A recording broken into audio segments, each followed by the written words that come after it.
Hi friends, నేను మీ శృతి. Welcome back to భోజన కుతూహలం.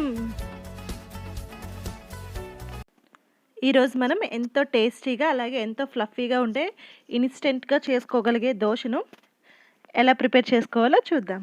దీనికోసం మనం ముందుగా ఒక బౌల్ తీసుకొని వీటిలో 1 కప్ బొంబాయి రవ్వ యాడ్ చేసుకొని, ఈ బొంబాయి రవ్వ ఇలా యాడ్ చేసుకున్న తర్వాత వీటిలో కొన్ని వాటర్ యాడ్ చేసుకొని వీటిని ఒక 15 నిమిషాల పాటు నానబెట్టుకోవాలి. ఈ విధంగా వాటర్ మొత్తం యాడ్ చేసుకొని ఈ రవ్వను ఒక 15 నిమిషాల పాటు నానబెట్టుకోవాలి. తర్వాత వేరే బౌల్ తీసుకొని వీటిలో మనం 1 కప్ బొంబాయి రవ్వ తీసుకున్నాం కనుక ఒక అరకప్పు అటుకులు తీసుకొని ఈ అటుకులను వాటర్తో ఒక 2-3 టైమ్స్ చక్కగా వాష్ చేసుకోవాలి. ఈ విధంగా వాటర్ యాడ్ చేసుకుంటూ ఈ అటుకులను ఓ 2-3 టైమ్స్ గట్టిగా వాష్ చేసుకోవాలి.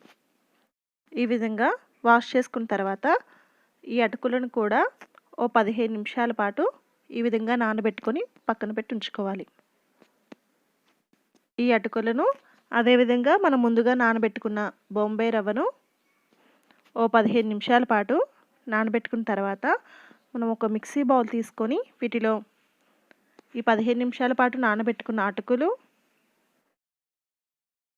అలాగే మనం 15 నిమిషాల పాటు నానబెట్టుకున్న ఈ బొంబాయి రవ్వను వీటిలో యాడ్ చేసుకోవాలి.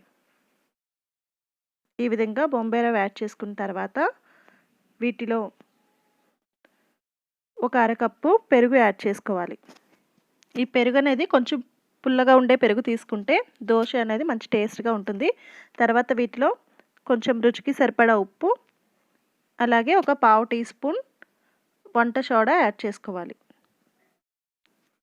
తర్వాత వీటిలో కొంచెం వాటర్ యాడ్ చేసుకొని వీటన్నింటినీ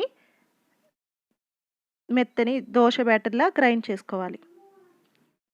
వీటన్నింటినీ ఈ విధంగా దోశ బ్యాటర్లా గ్రైండ్ చేసుకున్న తర్వాత ఒక బౌల్లో తీసుకోవాలి. ఈ విధంగా మనం గ్రైండ్ చేసుకున్న మిశ్రమాన్ని ఒక బౌల్లో తీసుకున్న తర్వాత వీటిని దోశ బ్యాటర్ కన్సిస్టెన్సీ వచ్చినట్టు మిక్స్ చేసుకోవాలి. ఈ విధంగా మిక్స్ చేసుకున్న తర్వాత మనం స్టవ్ పై దోశల పెనం హీట్ చేసుకొని ఈ దోశ బ్యాటర్ని ఈ విధంగా దోశలా స్ప్రెడ్ చేసుకోవాలి. ఈ విధంగా దోశలా స్ప్రెడ్ చేసుకున్న తర్వాత దీనిపై కొంచెం ఆయిల్ వేసుకొని ఒక 2 నిమిషాలు కాల్చుకున్న తర్వాత ఈ దోశను టర్న్ చేసి ఇంకొక నిమిషం కాల్చుకుంటే ఎంత టేస్టీ అయిన దోశలు రెడీ అయిపోతాయి. ఇదే విధంగా ఈ బ్యాటర్తో అన్ని దోశలు ఈ విధంగా వేసుకుంటే మనకి అప్పటికప్పుడు చేసుకోగలిగే instant and fluffy dosa ready. ఇది చాలా టేస్టీగా ఉంటుంది. మీరు కూడా ఒకసారి ట్రై చేయండి. ఈ వీడియో కనుక మీకు నచ్చినట్లయితే లైక్ చేయండి, షేర్ చేయండి, మర్చిపోకుండా సబ్స్క్రైబ్ చేయండి.